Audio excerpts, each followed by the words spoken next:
Hello, hello. Let's do this again. I will wait a little bit for people to come on in and ask some questions. I see a couple are in here already. I will throw out a link on Twitter one more time, and we will get going.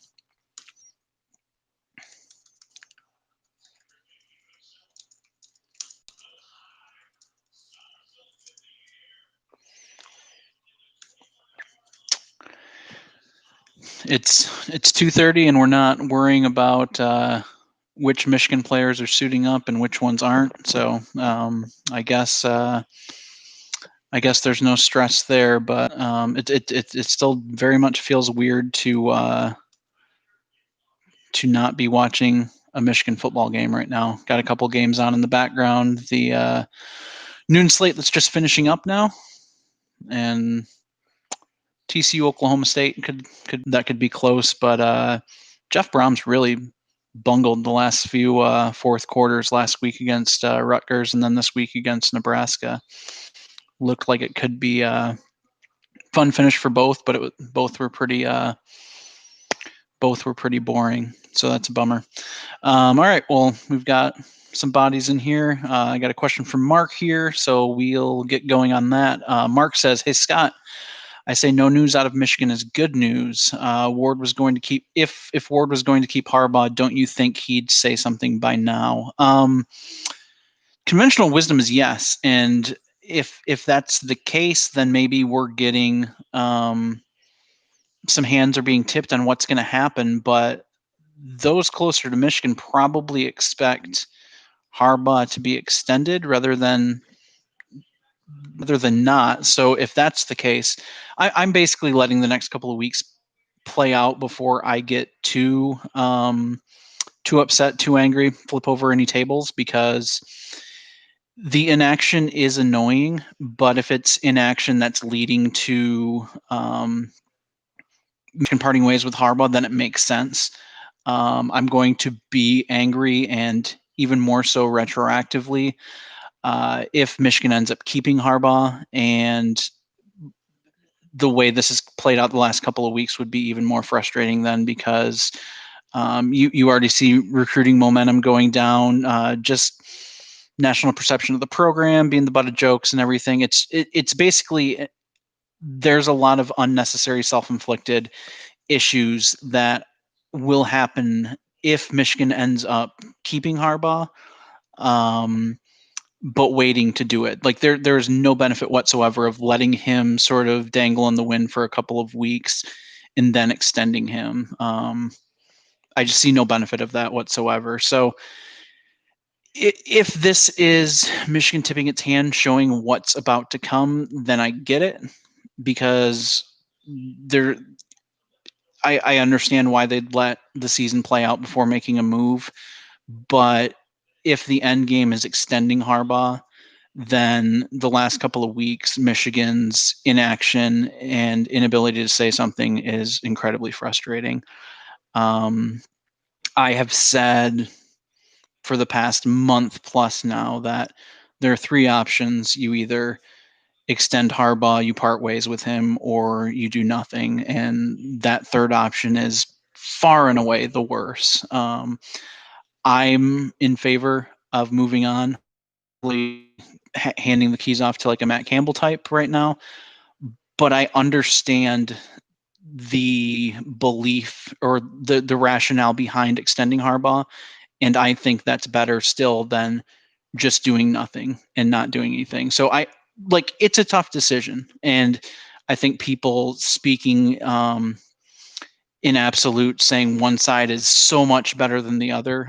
Yes, I have a lean on where I'd prefer it go, but the fact of the matter is, these people like Ward Manuel, these people are paid big money to make tough decisions, and you need to make the decision. And the longer you wait, the more self-inflicting harm you're doing. Z Crown says parting ways right after signing day is a bad look, to be honest. I agree with that as well. Now, if the Michigan Ohio State game is canceled Monday or Tuesday, which seems like the betting favorite right now, then you're looking at Michigan's season essentially being over December 9th or 10th. It seems more and more like a lot of these. I don't think you're going to have seven head-to-head Big 12 or Big 10 games on the week of the 19th. You're not going to have all those crossovers. There's some teams that just aren't going to be ready, and I would probably put Michigan in that category as well. So I don't think you necessarily have to wait until signing day for that parting of ways, but I do agree. If they were to make that move directly after signing day, it would be a very, very bad look. And those are things I've been critical of other programs about. Ohio State during Weber's recruitment, when their running back coach left directly after signing day, I thought that was a chicken shit move, and I said as much. And if Michigan did something similar, I would say the same. It's not like the situation just showed up here the first week of December and it caught Michigan off guard. This is something they should be prepared for and should have been preparing for. And if you are to part ways with Harbaugh, you shouldn't wait until a week after you get these kids to sign up. I think it's a slap in the face to those kids, and it's just an unnecessary move. Friends from Maize and Blue say, how is OSU able to play with 23 players out today? Isn't that over the 5% threshold? I don't know the exact.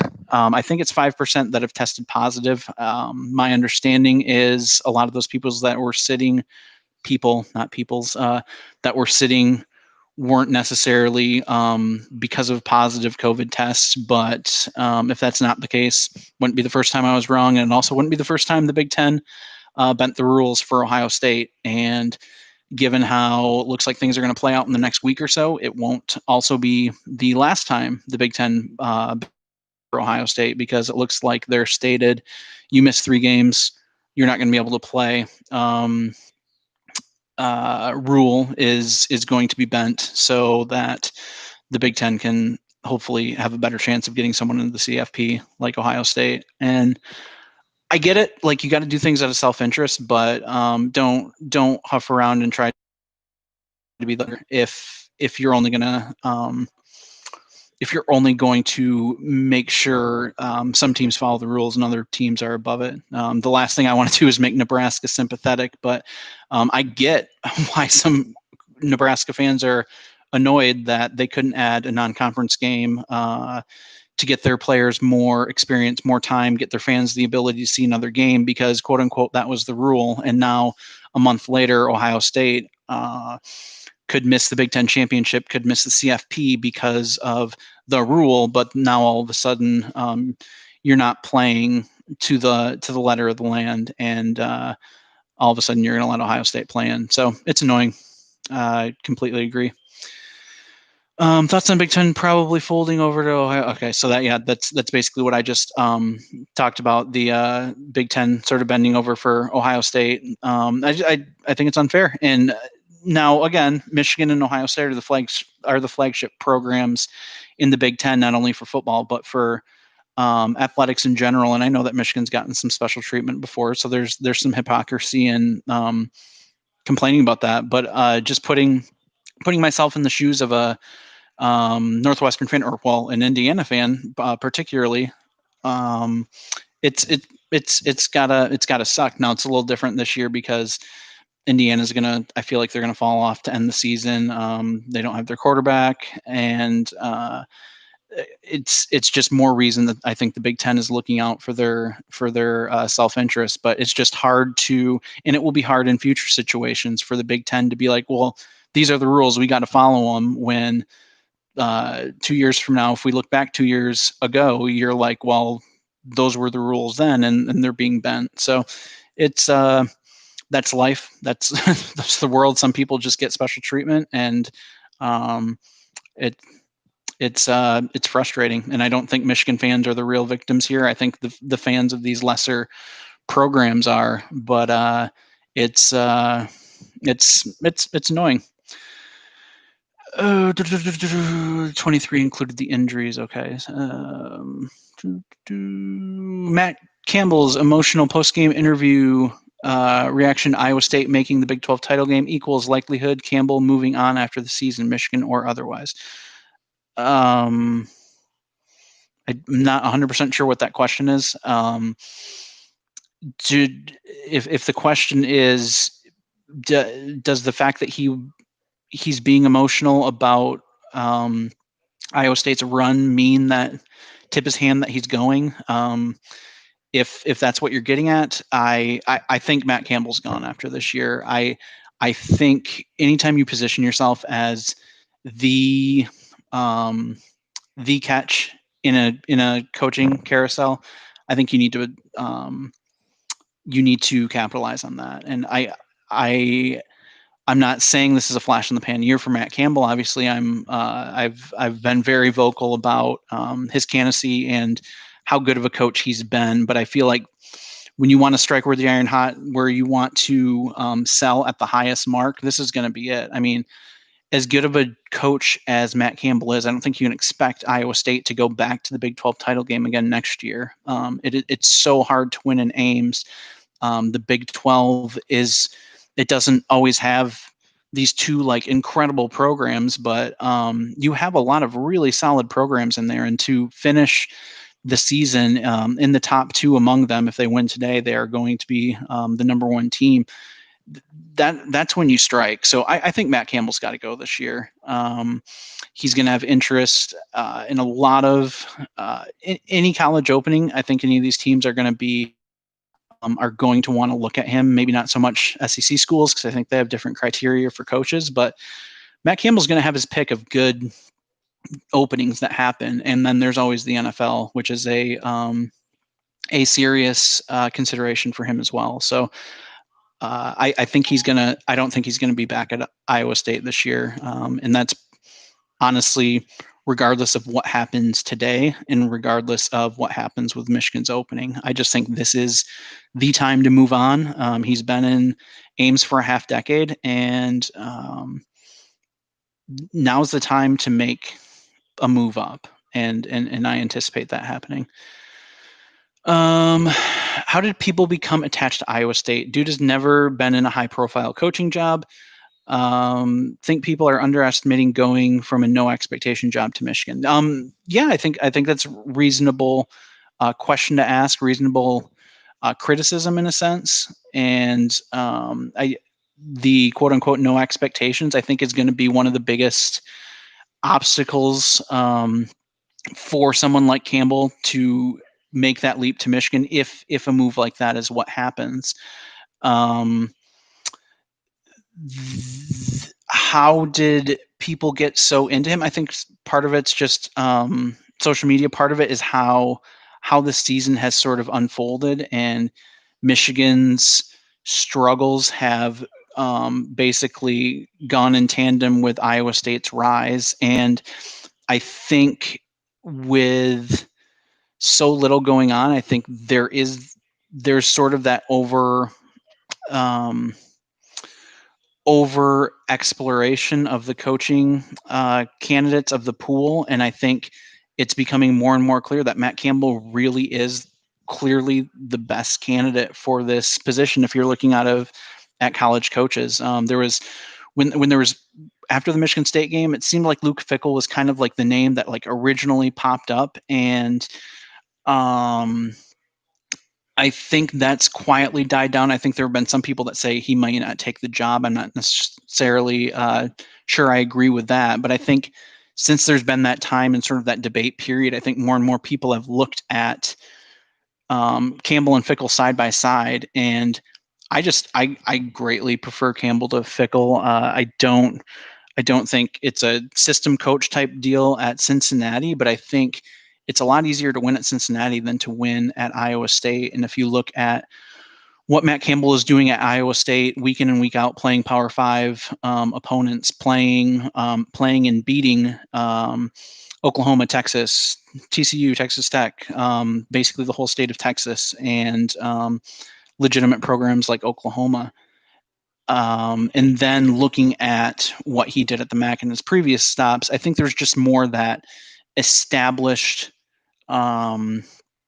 showing, hey, I can win at these places where it's hard to win. And in Cincinnati, like what Luke Fickle is doing there is great, but the fact of the matter is everyone's been winning at Cincinnati.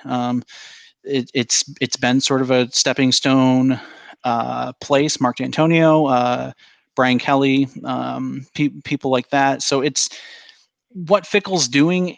It's not a case of, oh, he's doing what other people haven't been able to do. He's doing what they've been doing. Honestly, he's escalated it a little more. I mean, Cincinnati is a top 10 program. That's not something they were consistently doing under Kelly or D'Antonio. But if you also look at it, I mean, what are Cincinnati's marquee wins? I mean, I think he's got less than a handful of wins over top 25 opponents over the last couple of years, and it's just playing and beating who you play.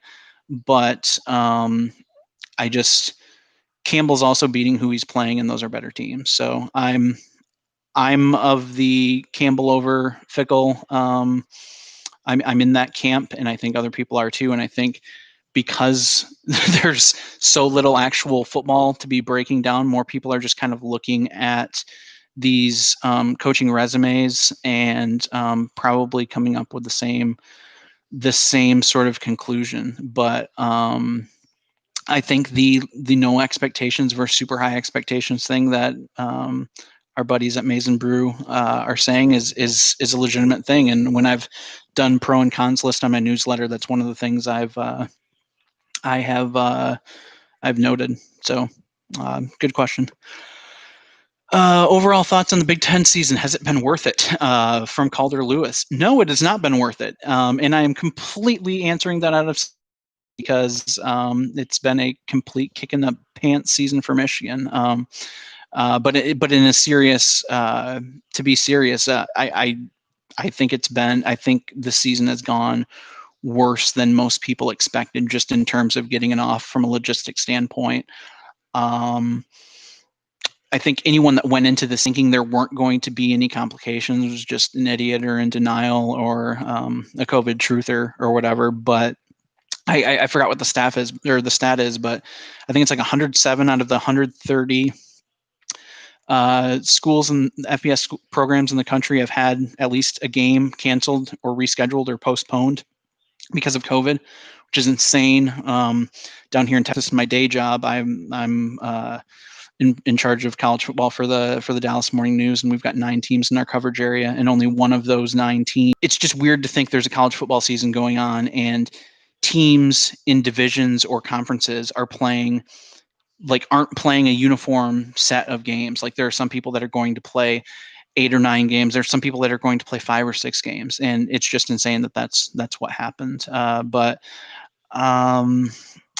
Michigan, from a Michigan standpoint, I was actually really impressed with the discipline the people inside the program had shown with so few positive tests, so a lack of outbreaks and stuff. But when you're dealing with COVID and you're dealing with hundreds of kids on a college campus and you're dealing with Thanksgiving and holidays and stuff, it's only a matter of now you just hope there's no real long-term effects and these kids end up on the other side of things fine, because it's just been a crazy year. What are the chances Texas hires Urban? I think you're going to get an answer on that in the next 10 days. Now Texas took care of Kansas State. I think they beat them by about 35 today and actually looked good on offense. But chatter within that program was if they lose today, you could have Herman out tomorrow. And Texas has never done an in-season coaching change in the history of their program. So the fact that it had sort of gotten to that point is fairly telling on where things are headed. There are absolutely people associated with that program talking to people associated with Urban Meyer through back channels right now. And anyone that thinks differently, very gullible. But I think it's going to happen. I don't have inside information on that, but this just fits Urban Meyer's MO. Sort of what happens. He leaves a program, a little bit of controversy, takes a step away, ends up in the media the following year, takes a little break, and then he gets to step into a situation that's a good situation. And I think he can be really successful at Texas. They have a ton of talent.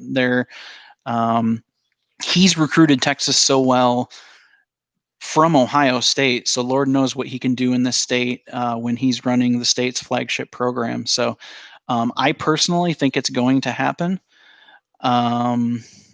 Chances, I mean, if I'm any percentages I throw out are probably suggested or subjective. I'll say 60-40, but I think it'll be really interesting if they don't get Meyer, just to see who their candidates may be, and if it becomes an arms race where a Michigan and a Texas may be looking for the same type of candidate. I'd have a hard time seeing Matt Campbell leave a Big 12 program for another Big 12 program, but I'd rather not get into an arms race or into a battle for him and find out that answer the hard way.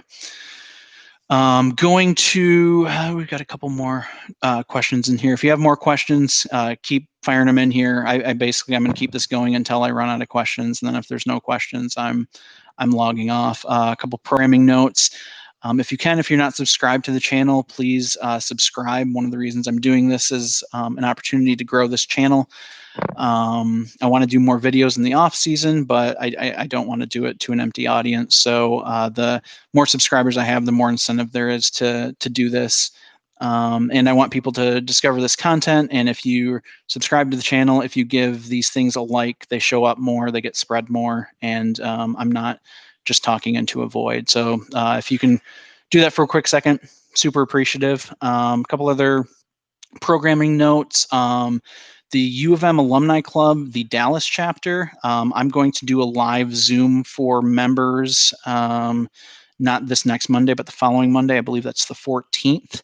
I'll be tweeting out information about that, but I think it's going to be open to other chapters too. So if you're in the U of M Alumni Club, keep an eye out for that. That should be pretty cool. And also just the newsletter in general. If you're not a subscriber to the newsletter, I'm sure you see the annoying things I tweet about it, but premium memberships are available. I'll still do some things out for free, but probably 80-90% of the things I do are behind that paywall. So people who do subscribe, I appreciate you very much. And those who don't, consider giving it a look, because I think the content is unique and entertaining, and hopefully you all think that as well. Back to the questions that are here. If not Matt Campbell, then who?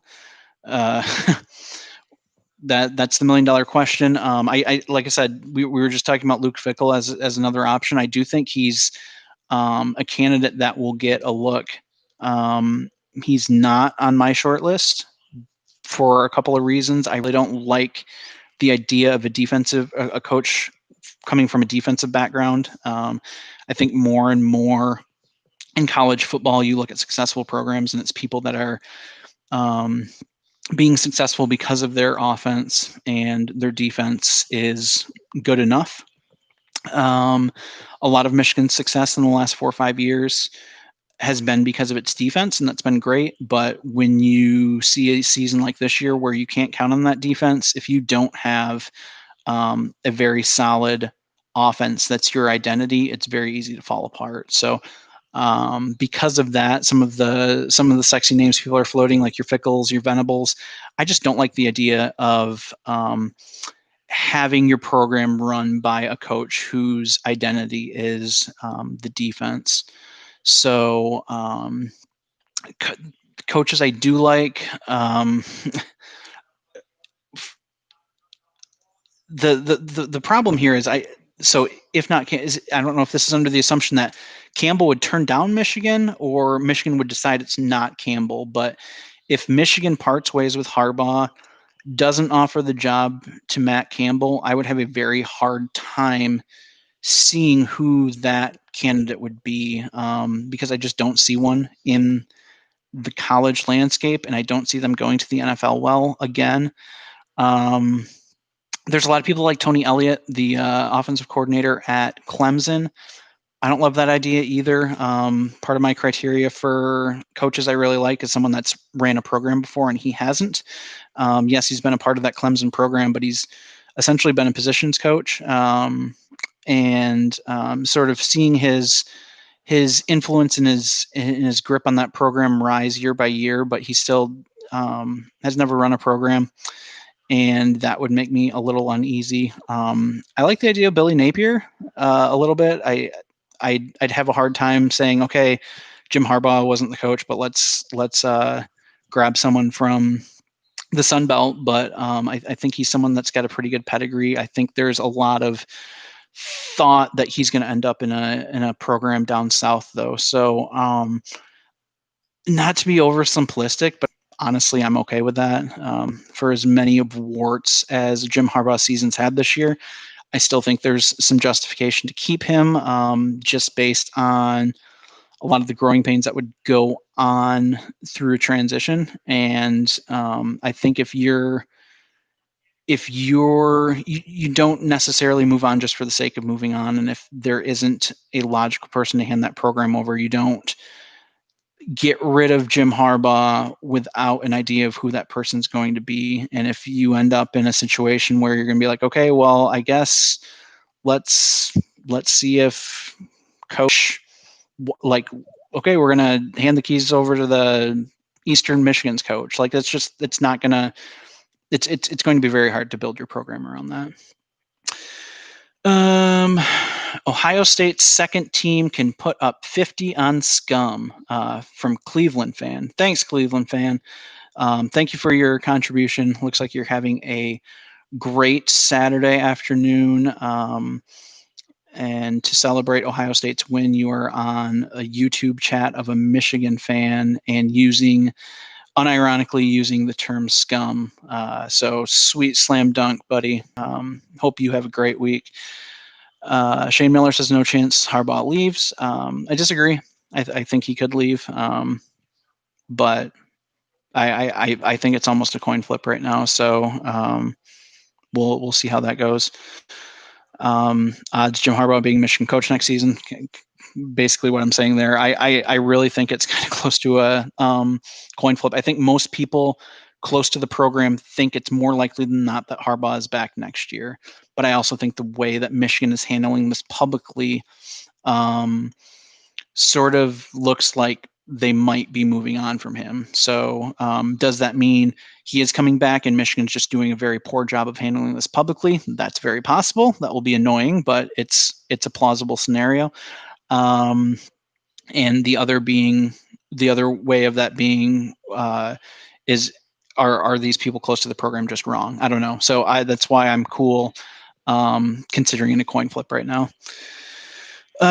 In terms of timeline, when do you expect Michigan to make a decision on Harbaugh public? I think if the Michigan-Ohio State game is canceled early next week, I think that's when you make your announcement one way or the other. And again, I'm saying this over and over till my face is red. The most important thing is making a decision. If you carry this into like 2 days before signing day, what are these kids going to think are going to happen? What are fans expecting? What are members of the staff thinking? What are people that are looking to transfer in or out thinking? You just have to make a decision so people know what is going to be going on. Inaction is the worst thing that could happen. So you have to extend him or you have to cut ties with him, and you can't carry him into next season without a contract. That shouldn't even be an option. So from a timeline standpoint, I think it needs to be early next week, and hopefully it should be that. But who knows? The administration has it's not exactly like I have a bat phone to the administration and they're listening to how I think things should be run, because if that was the case, things would be quite a bit different already. In a year when programs were supposed to get a pass, why doesn't Harbaugh get one? From Peter L. I think that's a good question, and I think he very well still could. I think the biggest unique thing about Michigan and Harbaugh this year is not what's happened on the field, but it's just how unique the contract situation was going into the season and how even more unique it will be exiting this season. Whether that's Harbaugh's fault, whether that's the administration's fault, I don't know, but this is an extension that needed to be taken care of before there were 2 years left on it. It didn't. Then COVID happened. That was bad luck. And now all of a sudden there's only 1 year. Jim Harbaugh is the only coach in America going into 2020 that had 2 or fewer years left on his contract. And now he's going to be the only coach on a contract year. And that is just unheard of. It is program suicide. You can't recruit when you basically have a coach out there on a lame duck contract. So why doesn't Harbaugh get a pass? I'm not fully in agreement that he's not going to get a pass because he still could. But if you're asking for the why, that would be the biggest reason why, because his situation is so unique. Doug Gaynor says, I think you have too much importance on whether you have run a program before. To me, you can get a good assistant to help with that if you remove the criteria. Who are your top 3 choices? I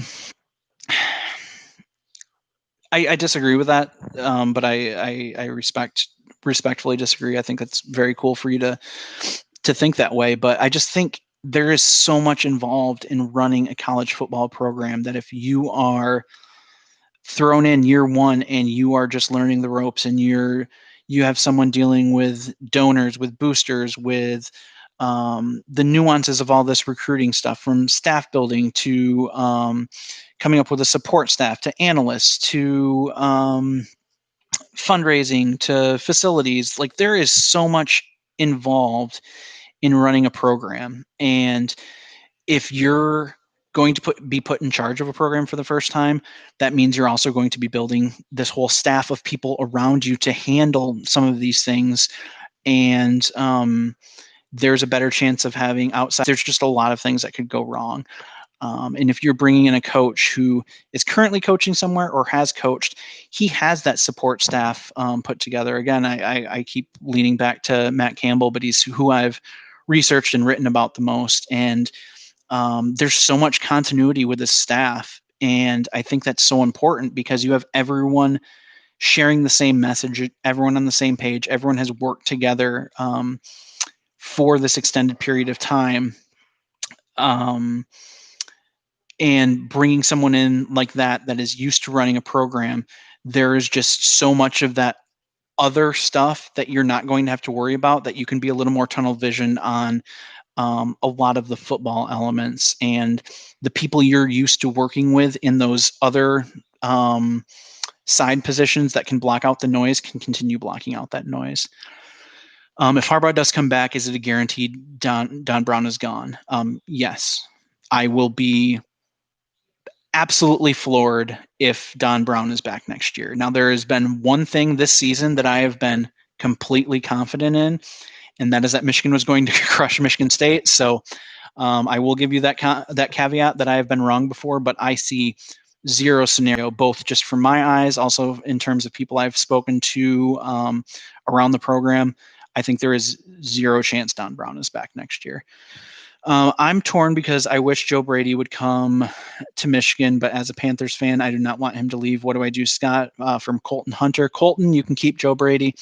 I know it's a sexy name. I know he's a young guy. I know LSU had a great offense last year, but he is one of the poster children when I have in mind in terms of I don't want to hand the keys over to someone that's not ready to run a program. And LSU was fun to watch last year.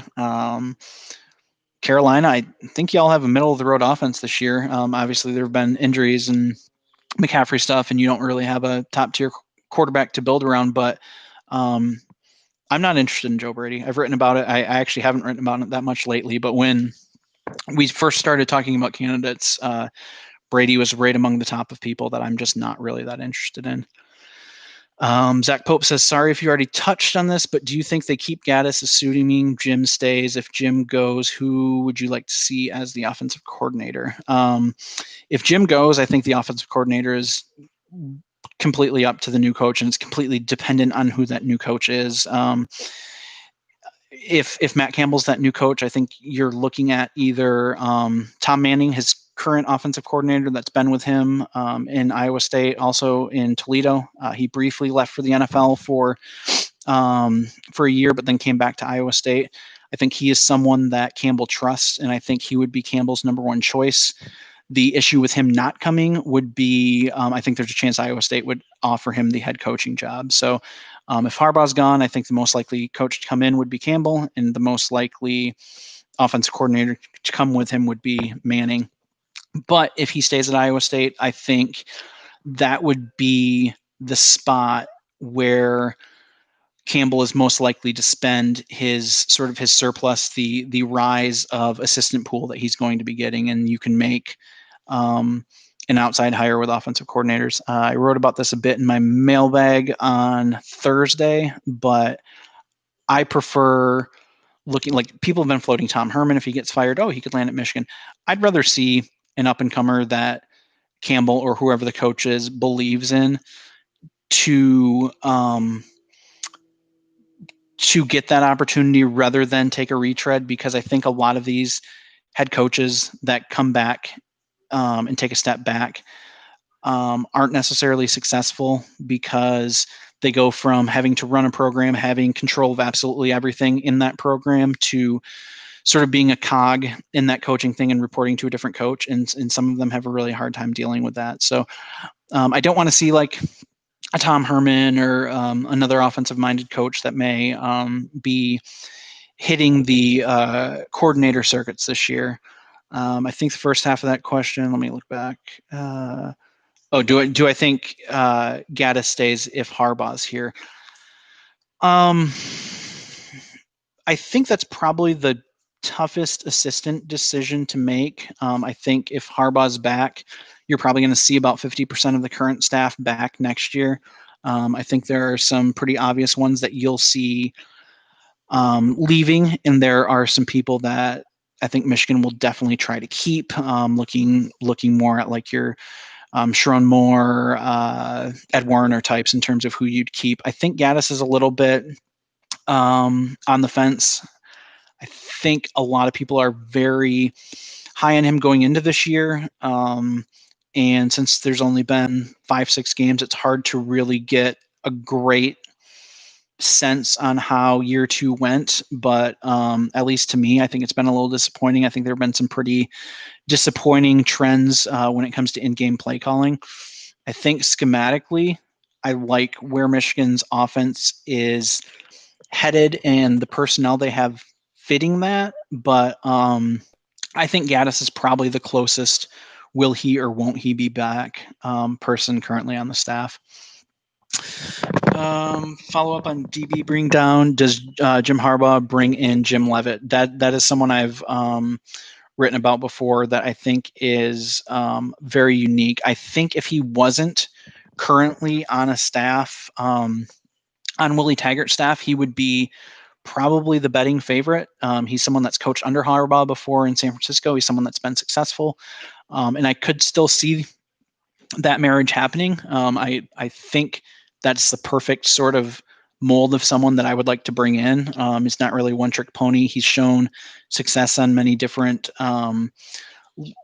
many aspects, many levels. It basically comes down to whether or not Harbaugh would poach a coach from a close friend of his. Now, you look at Florida Atlantic and you're looking at a G5 program. You would think Taggart would understand that, hey, a top tier P5 program could take someone like that, but I just don't know the dynamics there. So I think Leavitt is someone that would be at the top of my list. And if some of those personal things could be does get extended, does that mean everyone else is gone like Notre Dame in 2016? No. If he's extended, like I said, I expect about 50% of the staff to be back. I think you have some people on the staff that still make a lot of sense, and you never want to completely wipe everything out, but it could be a case that Michigan is looking for 2 new coordinators. You could be bringing back a familiar face. You could see a Jed Fish type coming back and running the offense potentially. But it's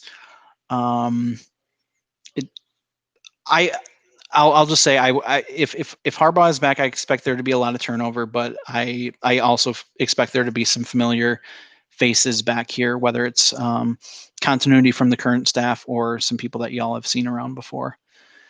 2 receivers in the top 9 in yards. Offense was killer against the Chiefs. Oh, it's about Joe Brady. Okay, cool. None of us are obviously on the end of the program, but I just have this sinking feeling that really they really are doing nothing and going to use COVID as an excuse to give the whole staff a pass. The whole staff will not be back. I can see Harbaugh getting another opportunity next year. And again, I don't think that's that outlandish. The only thing that about the Harbaugh thing that doesn't necessarily add up to me, or it's hard to envision it, is to be back next year, he has to get an extension. So the optics of rewarding Harbaugh, like awarding him a contract, Michigan's worst season in a very long time, is just going to look weird. But again, it's been a weird season for everyone, so it's just weird to see what which scenario is going to play out. But there just aren't many times a coach has received a contract extension with a 33% winning percentage anywhere, let alone at a place like Michigan. So I could see him getting passed, but I absolutely do not see them running it back with the entire same staff. If Harbaugh is back next year, he's going to be making pretty significant coaching staff changes. What about Jim McElwain as head coach, SEC Coach of the Year, turned around Central? No, I would not like that. He was fine as a position coach here, but I don't think taking someone that failed in the SEC and then giving him the keys to the Michigan program just because he's had some success at the MAC. No, if I had a list of 20 candidates, he would not be on there. If Warner gets removed, I've lost all hope. Yeah, I think Michigan will make every effort to keep Ed Warner in the fold. In my mailbag, I was asked most valuable assistants on the staff, and spoiler alert, he was quite high for those of you that did not read that. Jay Harbaugh had experience with special teams, and not a lot of people on the staff did. Post Partridge, without really knowing the inner workings of the special teams and how many other people are chipping in, it's hard for me to really opine on that. But if your job is strictly running backs, like some programs have a running game coordinator, some programs have their offensive line coach also run the running game. Offensive coordinators sometimes are there's like passing and running on there. So if Jay Harbaugh's sole responsibility is coaching running backs, he honestly, he's probably the coach on that staff outside of maybe a tight ends coach like Sharon Moore, who is a recruiting ace. Harbaugh's probably the one that has the most available time on his plate to pick up other things. So I don't have that much of a problem with that. I think Jay Harbaugh is kind of an easy target from the fan base just because people are mad at Jim Harbaugh. They'll want to take it on Jay. They want to scream nepotism. But I don't think Jay Harbaugh's units have traditionally been on the weaker side when it comes to Michigan. What do you think as the impetus of Harbaugh's plateau decline? Many believe he had to modernize the offense, not call up plays. At least they had a fiery coach and a power identity in 2015, 2018. Yeah, it's hard to assign, and I know there's always a desire to be able to point to one tangible thing and say, hey, this is when things went wrong. This is what can be fixed and stuff. But I think he's just slowly lost grip of the program, whether it's inside the locker room. I don't necessarily think it's a schematic thing with the team. I just think at some point, like, he's coached this team for 6 years, you're not beating Ohio State. You're sort of not picking. You're not seeing that ascent. You saw 2015 to 2016, that step up. 2017 was sort of that lost year, but you went back up on 18. So people thought that ascent was going to be happening, and now it's sort of just plateaued. And it's hard. There, you see other teams around that are growing, that are seeing success, and it's not happening here. And it's one of the reasons where people are like, oh, well, how can you get rid of Jim Harbaugh? Like, he's like, they're still winning 70% of their games or whatever it is. But I believe that 2020 Jim Harbaugh is not 2015 Jim Harbaugh. And I don't necessarily think it's like, okay, you've been told you can't do this, you can't do that, you can't do that. Sometimes you're just like, I don't know if you've been at a job for a while, and it's hard to kind of do the same thing every time, or you need like that jolt of energy, you need that different boss, or sometimes you just need to switch things around. And sometimes players need to hear a different message from different people, and it's looking more and more like that might be the case here. Is it better for Michigan's national image to play or not play next week? Play, you're likely to lose, but don't play, you risk the rumors of waving the white flag. I think if Michigan is able to play, Michigan is going to play. I don't think as fun as these conspiracy theories may be. One thing Jim Harbaugh is not, we're talking about things that Jim Harbaugh may not be anymore like he used to be, and how things may be different in 2020, 2015. One thing he's always going to be is competitive, and Jim Harbaugh's not going to lay down and not want to play. Like, he's not going to hide from a game. They didn't play against Maryland because I think they have position groups that weren't ready to play. I think they had too many positives, and if that's the case against Ohio State, they're not going to play. But if they're able to play, they're going to play. And honestly, it's not going to be pretty. But this program is not going to get to the point.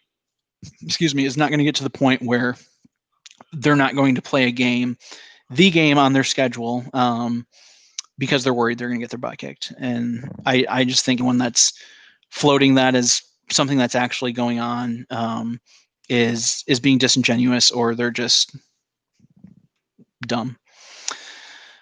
Hypothetically, if Michigan does bring in a new head coach, is there any chance Gaddis would stay on as a wide receiver coach? I don't think so. I think even though these 2 years for Gaddis have been sort of up and down, I still think he is a highly touted young coach that a lot of people think really highly of. And I don't think you'd see someone like him take a demotion and go from a coordinator to a position coach. I do not see that happening. I see, at the very least, I think he'll still be a Power 5 coordinator somewhere. And if he wants to go the route of being a head coach, I could also see him starting really low at a lower tier G5 school and trying to do that. But he was one of the hottest coordinator hires in the country 2 years ago. And last year at the second half of the season really showed a lot. And I think he's someone that players like, resonates well. He's a young, energetic coach, brings diversity. It's a lot of these things that programs are looking for. So I do not see him taking a step down to position coach. Is Brent Venables someone Michigan could get? Is it someone you're interested in? I know a lot of teams have tried to get him. Venables, if you've read anything I've written, he is he fits, or he is in the silos of two of the things where I say I want to stay away from a coach. I want someone that's run a program before, and I don't want someone that is from a defensive background. But I've also said that if I'm going to bend the rules for someone, I look at a Brent Venables type as someone that I might sort of bend those criteria for, just because he's so unique. If Michigan's hiring a coordinator anywhere, this would be the guy I would want. He's between Oklahoma and Clemson. He's been a part of high-level national championship programs for 2 decades and has been mentored by Bob Stoops and Dabo Swinney, two of the best sort of coaches in this modern era. So I'd still have my qualms, but he is someone that I would certainly consider. I think the way he recruits is something that Michigan could add a little more of to in its program to say it that way. And I think he could surround himself with a really talented staff based on the connections that he's made the couple decades he's done at high level programs. And I'm going to make this my last question. Have you ever seen a case like where an on-field coach is not coaching the team but still recruiting like Shoop? What are your thoughts on this? I'm sorry to end it on this, but like there's not a situation that I've asked more questions about and gotten fewer legitimate responses. I don't understand what's going on, and the people around programs that I trust, the people that cover this program closer, they don't really know either. So I'm sure we'll get that full story at some point, but I don't want to add any conjecture or rumors to a situation that I don't really know much about. So yeah, I'm getting messages saying pretty impressive start by Iowa State. I'm not watching that game, so it's probably a good thing to flip to. Really appreciate everyone that hopped in here. One final reminder, if you can quick subscribe to the channel, give this video a like. It is very helpful to me. I am appreciative of that. And I will try to keep doing this on a weekly basis. And until then, we'll have some more newsletters coming out next week. And you can always catch me on Twitter. And thanks again for spending part of your Saturday with me. Go Blue.